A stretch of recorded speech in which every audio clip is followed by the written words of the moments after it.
Question posed by Ishfaq Bashir. Assalamu alaikum. Wa alaikum assalam wa barakatuh. Ishfaq from Kashmir. Why Muslim countries not unite against Israel? That's a very good question. But that question should not be posed to me. It should be posed to the leaders of the country. If you heard my talk on the 15-point action plan for the Muslim Ummah in relation to Palestine. And my last 2 points, I mentioned that if all the Muslim countries unite and if they stand unitedly, then inshallah, no non-Muslim will try and interfere with us. And how the non-Muslims have a NATO, North Atlantic Alliance, North Atlantic Treaty Organization, NATO, where there are about 31 countries are member, and according to their treaty, if anyone attacks any one of the 31 countries, it is as though you have attacked all the 31 countries. So if all the Muslim majority countries, all the 57 countries, they gather together and they unite, and if they made MECTO, Muslim Alliance Treaty Organization, or Muslim Country Treaty Organization, MECTO, Muslim Countries Treaty Organization, and if you have the same rule, that if you attack any one of the 57 countries, it is as though you have attacked all the countries, then we will not have the problem what we are having today regarding the genocide that Israel is doing in Palestine. You are asking me? This is the solution I gave. So you should ask the rulers of the Muslim countries, why are they not uniting? And we have to realize that I'm aware that the non-Muslims have got a lot of arms and ammunition, they have got nuclear power, they have got wealth, they have got the military, but we fail to realize that we have Allah with us. And Allah with us is more important than all the power that they have. But unfortunately, we Muslims are weak. And this reminds me of the hadith of our Prophet ﷺ, that there will be a time when Muslims will be attacked. So one of the Sahabas, they'll be looked down upon, they'll be ill-treated. So the Sahabas asked that, will the Muslims be less in numbers? The Prophet said, no, they will be in large numbers, but they'll be like froth. Froth, large in number, but useless. They'll not be united. Allah says in the Quran in Surah Imran chapter 3 verse 103, وَاتَصِمُوا بِحَبْلِ اللَّهِ جَمِيعًا وَلَا تَفَرَّقُوا. Hold strongly to the rope of Allah and be not divided. So my solution that to have these problems what is having, see anything, imagine if Israel was alone and if Muslim Palestinians were alone fighting them, inshallah they would have won them lock, stock and barrel.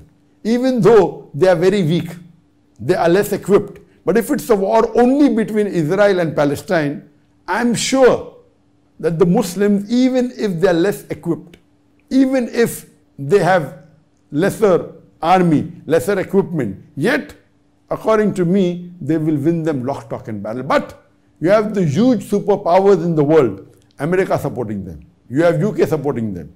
And what are the Muslim countries doing? Nothing. It's a shame on us that imagine all the superpowers are gathering together and they're attacking a Muslim country who gave refuge to the Jews, inviting them to stay, and now they're kicking them out of the house, and these people who are terrorists are now calling the Muslim Palestinians as terrorists. And what are we doing? Nothing. So we Muslims should unite, and there are alliances you can do, and profited alliance. If we want to do alliance, surely the Muslim countries get together and do alliance with Russia or with China. If Muslim countries join hands with Russia and China and then make an alliance, I am sure none of these non-Muslim countries like USA, like UK, like France, they have history.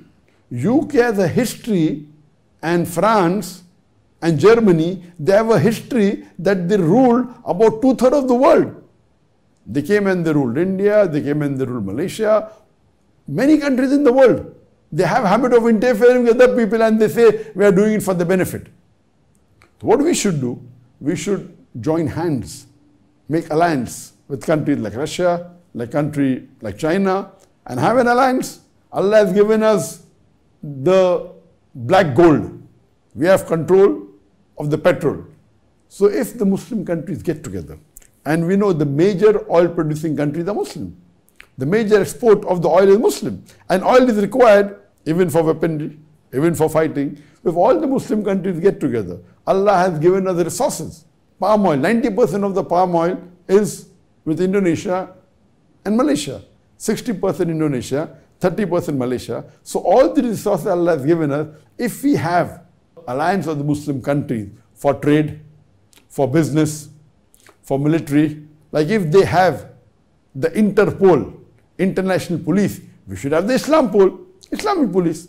Why should we be dependent on them? So if we collaborate and join hands together, not to bully others, they are doing it to bully others. They go and kill tens of thousands of Muslims in Afghanistan, in Iraq, now in Palestine. What are we doing?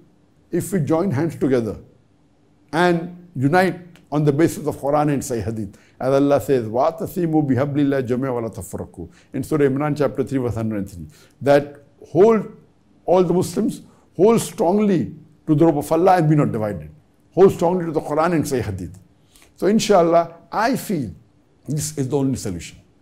Of course, there are hadith and predictions of the Prophet that before the end of the world, Muslims inshallah will rule the world. There will a time come, even irrespective whether the Muslims follow or not, there will be a time towards the end of the world. Before the end of the world, the signs are coming. There are minor signs and major signs. Most of the minor signs have already come. Few are remaining. But before the end of the world, according to Sahih Hadith, the Muslims will rule the world for 7 years. For 7 years, there will be peace and prosperity in the full world, where Muslims will rule the world as per the Quran and Sunnah. And later on, a sweet wind will come. All the Muslims will be put to death very peacefully. And then the signs of Qiyamah will start. So, we pray to Allah subhanahu wa ta'ala. We don't know whether we'll be alive during that time or not, but at least we have to now support our Muslim brothers and sisters in Palestine.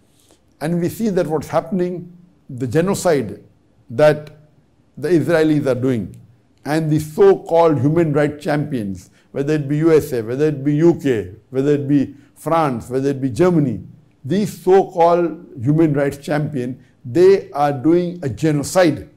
They are doing the same thing what was done on them. But inshallah, Allah subhanahu wa ta'ala is with us. Whether some of the Muslims join us or not, inshallah, a time will come that Allah subhanahu wa ta'ala will give us victory. And we as individuals should strictly follow the Quran and Sunnah.